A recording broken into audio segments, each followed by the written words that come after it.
Análisis Viva, el podcast donde los principales analistas económicos de México exploran los temas más relevantes en el ámbito económico y financiero, tanto nacionales como internacionales. Los mejores comentarios y perspectivas esenciales para el mercado. ¿Qué tal? Bienvenidas, bienvenidos. Mi nombre es Salvador Leal, director de comunicación de la Bolsa Institucional de Valores, y les doy la bienvenida a un nuevo episodio de la quinta temporada del podcast semanal Análisis Viva. Un espacio de opinión y reflexión que hemos ido construyendo de la mano de los analistas más relevantes del sector durante 5 años ya. No olviden seguirnos en todas nuestras redes sociales para mantenerse al tanto de los datos más importantes de los mercados en nuestro país. El día de hoy le damos la bienvenida a Juan Musi, asesor financiero, analista y socio de Alfa Patrimonial. Juan, muchas gracias por estar con nosotros en este nuevo episodio de Análisis Viva. Salvador, como siempre, un placer estar contigo y con Viva, desde luego. Hoy esta semana es protagónica para las bancas centrales. Hay anuncios por aquí y por allá. Cuéntanos cómo estás viendo el rol que están jugando estas instituciones que, valga la redundancia, son centrales en las economías de los diferentes países. Bueno, yo creo que podemos hablar de una buena gestión a nivel general de bancos centrales. El control de la inflación prácticamente está llegando a nivel global, así como se nos salió de las manos a nivel global, producto de la pandemia y las razones que ya conocemos, para ahorita no adentrarnos en esto, pero así como todos padecimos de épocas muy fuertes de inflación, creo que ahorita se ha hecho una buena labor sin estar coordinadas, desde luego, porque cada banco central y cada país ha respondido pues a las necesidades puntuales. Además hay que recordar que no todos los bancos centrales tienen el mandato único como Banco de México del control de precios. La Fed, por ejemplo, tiene doble mandato, control de precios y crecimiento económico, pero yo te diría que sí, ha sido una gestión muy buena. Evidentemente, me dirás, bueno, ¿y por qué la calificas como muy buena? Pues primero porque la inflación ha bajado, quizás se ha tardado un poquito, pero pues tampoco tienen una varita mágica para hacerlo de manera rápida. No se puede, no hay una medicina que surta efecto tan rápido, sino que esto evidentemente tardó en surtir efecto. Y por otro lado, porque hasta ahora, no estoy diciendo que ya no ocurrió, pero es baja la probabilidad de ocurrencia, es que se ha logrado, por un lado, mantener un entorno de tasas altas para bajar a la inflación sin meternos en una crisis o en una recesión. Y es ahí en donde creo que el actuar ha sido muy bueno.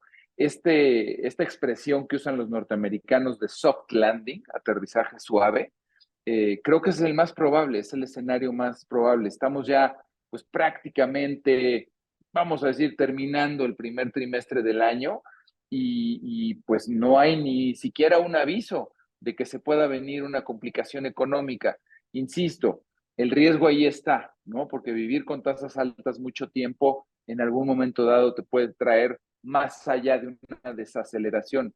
La desaceleración va a ser mínima también, Salvador. O sea, el crecimiento global prácticamente se va a parecer mucho al 24 al 23, y si tú te vas país por país, prácticamente también en todos los casos el crecimiento va a ser muy similar. Quizás el común denominador es que 24 va a ser un año de menor crecimiento económico, marginal, pero menor, y eso es un aterrizaje suave, lejos de una recesión, lejos de una crisis, y pues esto es porque, insisto, por lo que califico una gestión adecuada de los bancos centrales, ¿no? Te voy a comentar rápidamente y hacer un resumen para nuestros amigos que están oyendo este podcast y que pues quieren saber más o menos qué ha pasado. Banco Central japonés es el único banco que subió la tasa, pero Japón es una economía completamente distinta y en Asia muchos países incluso no tuvieron este problema de la inflación. Recuerda que el mundo pues ahora sí que importó mucha de esta inflación, sobre todo la importamos muchos países en América por culpa de China, fundamentalmente, pero también por muchas manufacturas y muchos temas o materias primas que venían desde allá, el cierre de puertos, el tema de los fletes que llegaron a precios estratosféricos, pero Japón por primera vez en 17 años pone las tasas positivas. O sea, en Japón te cobraban por guardar tu dinero. No había una tasa positiva por el depósito. Entonces, después de 17 años, Japón pone las tasas marginalmente positivas y las aumentó la tasa de referencia a más 0.10. Y llevaban 17 años cobrando menos 0.25, menos 0.35, menos 0.15. pero al final negativo, ¿no? Algo que no puedes concebir, ¿no? Depositar 100 y que te entreguen, por poner un ejemplo, ¿no? 99.50 al final del año, menos de los 100 que depositaste.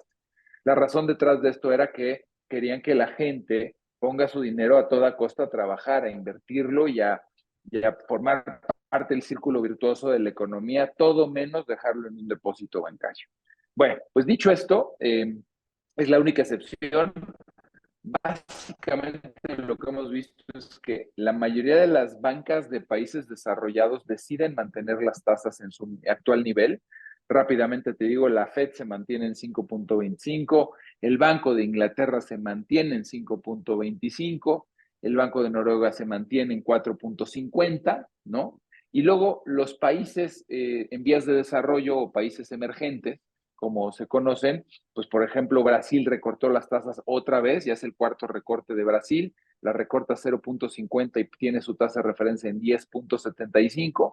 Acabamos de conocer la decisión de Banco de México, como se esperaba, deciden recortar 25 puntos base y está en 11%. Entonces, esto es lo más actual en cuanto a bancas centrales y yo creo que lo más importante como apunte final para cerrar este tema, te diría que la Reserva Federal en su comunicado fue bastante claro, siento yo bastante asertivo y nos deja abierta la puerta para 3 recortes en el año y quizás el primero podría ser hasta junio, también como se esperaba.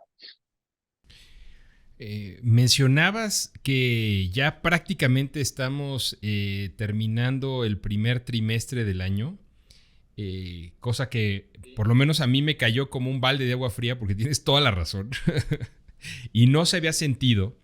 Y en efecto, parece que todo va caminando bien o en orden, por así llamarlo, ¿no? Sin embargo, o más bien, hay que agregarle a la ecuación que para México y para Estados Unidos, pues son años electorales. Nosotros ya estamos en un proceso electoral que, a pesar de que ha sido movido y ha tenido sus efectos, no ha pasado o pareciera que no se ha movido hacia temas de mercado. Y en Estados Unidos, pues están cantados ya los dos candidatos y pasa algo similar con la economía. ¿Cómo estás viendo tú el rol que van a jugar las elecciones en lo que falta del año? Te voy a hacer un comentario que te va a llamar la atención, igual ya lo sabes, pero esto a muchos de los que nos escuchen los va a sorprender. Más del 50% del mundo va a tener elecciones en el 2024. Mira nada más. Estoy contando como elecciones el Parlamento de la Unión Europea, ¿no? Entonces eso pues incluye a toda la Unión Europea, el Parlamento inglés, que es distinto al Parlamento de la Unión Europea, y luego pues un sinfín de países que van a tener elecciones presidenciales. La más reciente, Rusia, ¿no? Ninguna sorpresa, una reelección de Vladimir Putin. Claro. Y luego las dos que más nos interesan, pues Estados Unidos y desde luego en el tema de Estados Unidos, déjame abordarlo brevemente, decirte que pues, no creo que pase mucho si gana uno u otro. Trump de nuevo va a traer volatilidad en el tipo de cambio, nos va a traer un poquito en jaque, ¿no? Ya lo conocemos con este discurso, no solamente antimigratorio, que curiosamente deportó a mucho menos gente Trump que Biden, o sea, históricamente las administraciones republicanas han sido menos duras en materia migratoria, pero bueno, el discurso es ese. Del discurso al hecho, te digo, sí hay un buen trecho. Y por otro lado, que es lo que sí preocupa, es esta volatilidad que propicia el discurso en torno a materia comercial, ¿no? Como sabes, ya desplazamos a China como la primer potencia exportadora. Para Estados Unidos somos el país que más importa, desplazando, insisto, a China. Y entonces, pues esto a Trump le encanta, ¿no? Este discurso en el que va a buscar ponerle aranceles a México y a China y muchas veces sin reconocer el TEMEC, ¿no? Que curiosamente el TEMEC se negoció también en tiempos de Trump, ¿no? Y basta recordar lo que vivimos en esa época en cuanto a volatilidad en el tipo de cambio, cuando pues amenazaba con, por ejemplo, meterle aranceles a los coches y luego se fue más bien a las camionetas tipo pick-ups y en diferentes apartados del TEMEC vimos episodios de mucha volatilidad y evidentemente cambió muchas cosas que tenía el TLC previo al TEMEC que favorecen más a Estados Unidos y desfavorecen a México y a Canadá. Entonces, esa amenaza de si gana Trump, de reabrir el TEMEC, de pegarnos en temas comerciales más allá del discurso, está ahí latente. Y hablo tanto de esto porque hoy las encuestas favorecen a Trump y pareciera que va a ser Trump el ganador. Si fuera Biden, me inclino a decirte que va a haber menos sorpresas y ahí lo que va a haber es continuidad, ¿no? Entonces, en el tema electoral, sin preocuparme mucho el resultado que sea, creo que sí, después de este breve análisis, sería mejor que gane Biden a que gane Trump. Y si gana Trump, pues de alguna manera ya lo conocemos y ya sabemos un poco cómo se maneja y todo esto que pues suele impactarle sobre todo de corto plazo a México.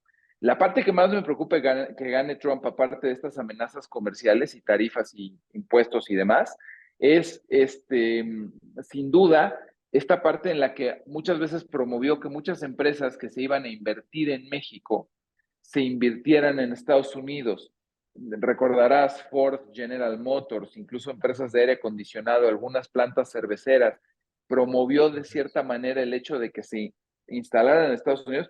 Yo te aseguro que a toro pasado ya se dieron cuenta que fue un error, porque los costos de mano de obra en un país y en otro no son comparables. Entonces, difícilmente podría venir de nuevo con ese discurso. Y ahora se ha puesto muy de moda en estos últimos 4 años, curiosamente en la administración de Biden, el nearshoring. Y por el concepto de inversión extranjera directa o nearshoring, estamos recibiendo el doble de lo que recibíamos en la administración de Trump, es decir, de 20,000 a 40,000 millones de dólares, ¿no? Entonces, ese sería mi análisis con respecto a la parte de Biden y Trump. Y en México, yo te diría que al mercado y a la economía local, y pienso que a la economía global, le es indiferente si gana una u otra candidata, ¿no? Hecho inédito que por primera vez vamos a tener una presidente mujer. Eso sí ya es un hecho porque las dos que pueden ganar son mujeres. Pues eso es un hecho inédito y está muy bien. Pero lo más importante será cómo se lleven a cabo los comicios, que sean comicios limpios, que sean libres de fraude y que evidentemente la parte ganadora y perdedora se reconozca, ¿no? Como tal, ya en un ambiente postelectoral, digamos, en el que hay una ganadora oficial, una perdedora oficial y que pues esto no detone quizás problemas con denuncias de fraudes electorales, desde luego mucho menos que no detone violencia, etcétera, etcétera. Entonces, si en el caso de la elección de México, yo te diría que el mercado sería apolítico, ¿no? A diferencia del análisis que te hice de Biden y Trump, en donde sí veo ciertas repercusiones, ¿no? Habrá que estar muy al pendiente de las siguientes semanas en el caso mexicano, de los próximos meses para el caso norteamericano, y también de algo que llama mucho la atención y que pues nos vas a poder ampliar un poquito, que tiene que ver con el tipo de cambio. Tradicionalmente, pues estas temporadas son de mucha volatilidad y pareciera que vamos a tener, o que hemos tenido hasta el momento, días en donde el peso ha tenido mucha mayor fortaleza, ¿no? Sí, mira, el tipo de cambio es un tema pues que mucha gente no nos podemos explicar. La explicación es relativamente sencilla. ¿Por qué el tipo de cambio está en 16.70 o en 16.80 o en 17 o en 17.10? Concretamente hoy en torno a 16.75. ¿Por qué? Pues porque flota, está sujeto a oferta y demanda, ¿no? Esa es la explicación muy rápida. Eso vale porque en el momento en el que contabilizas los dólares que necesita México para hacer compromisos en el extranjero y comprar esa divisa contra la divisa que entra a este país. La balanza de dólares hoy es súper positiva. ¿Qué cambió tanto y qué puso al tipo de cambio o al peso en esta situación coyuntural de tanta fortaleza? Ya mencioné uno, prácticamente podemos hablar del doble en inversión extranjera directa, producto de este nearshoring, en el que se recibía históricamente en promedio 20,000 millones de dólares y hoy se reciben 40,000. Ahí tienes un exceso de 20,000. Y las remesas podríamos hablar de triplicar, ¿no? Las remesas se fueron de 20,000 a 60,000. Es más, el año pasado, perdón, cerramos en 63,000 y podíamos hablar de que este año vamos a cerrar en 65,000, o sea, todavía 2,000 más. Pero siempre lo digo, los extremos son malos, Salvador. un tipo de cambio muy fuerte nos hace poco competitivos en torno a la exportación, nos hace caros, ¿no? Nos saca de alguna forma de mercado. Tú pregúntale a cualquiera que exporte al sector exportador, evidentemente, pues está padeciendo esta fortaleza de nuestra moneda y pues eso no es deseable. Por otro lado, lo importado se convierte barato, no así, por ejemplo, y curiosamente en los coches, ¿eh? Tú saca con el tipo de cambio actual el precio de un coche en México en pesos y 16.75, están carísimos, ¿no? Carísimos. Pero si tú lo ves en otros productos que se importan a 16.75, pues muchas veces son más competitivos que el producto nacional, ¿no? Precisamente por este impacto. La balanza turística, los dólares que te dejan canadienses y norteamericanos como principal fuente de ingreso, pues con este tipo de cambio es mucho menos también los ingresos para el país, ¿no? Entonces, depende de dónde veas la película, si es bueno o no tener un peso. Entonces, mi conclusión es, no es bueno que esté a 16.75, como tampoco sería bueno que estuviera a 24, ¿no? Creo que una relación más sana, más estable, un tipo de cambio real en torno a los 18.5, 19, sería muy bueno, ¿no? Sería un equilibrio más deseable. Y pues básicamente lo que estoy viendo en esa materia son dos eventos importantes para decirte que sí se puede depreciar el peso en el curso del año. Primer punto, el diferencial de tasas entre México y Estados Unidos se va a cortar, ¿no? Es decir, México va a bajar mucho más la tasa que Estados Unidos. Estados Unidos, si bien baja la tasa, la va a bajar 0.75 y México podría bajarla 2 puntos porcentuales. Entonces, esta diferencia que se va a cortar 1.25 puntos porcentuales, además podría provocar pues, la salida de más flujo. Ojo, en inversión financiera el dinero sale, ¿eh? Ni con estas tasas hemos sido capaces de captar inversión financiera. Es decir, el saldo en inversión de portafolio, de inversión financiera, tanto en bonos como en bolsa, es negativo. Entonces, ¿qué va a pasar si se hace esta diferencia más chiquita? Pues simplemente que el saldo va a ser más negativo. Pero es tanto más lo que recibimos por remesas y por nearshoring que estas salidas, pues digamos que no nos llegan a hacer daño, pero sí pueden tener un impacto marginal en el tipo de cambio. Y la segunda, ya te la comenté, Trump, ¿no? Si ganara Trump, ya pegándonos hacia noviembre y después de noviembre, en el segundo semestre del año, yo sí creo que puede haber un desliz en el tipo de cambio sin llamarle una gran devaluación, producto de esto que ya te comentaba, ¿no? En donde pues Trump seguramente va a volver a tratar de pegarnos en temas comerciales, meter aranceles, reabrir el tratado, etcétera, etcétera, y eso sin duda va a tener un impacto en el peso, ¿no? Entre tanto, esta diferencia se mantenga y no sea un proceso muy rápido en el que Banco de México baje las tasas, yo creo que vamos a tener una relativa estabilidad cambiaria. Por decirte relativa, nos podríamos mover entre 16.70 y 17.40 en el primer semestre. Y ya conforme vaya tomando más forma esta política monetaria más suave por parte del Banco de México que la Fed y se acerca la elección norteamericana, sí veo un segundo semestre un poco más volátil en materia cambiaria.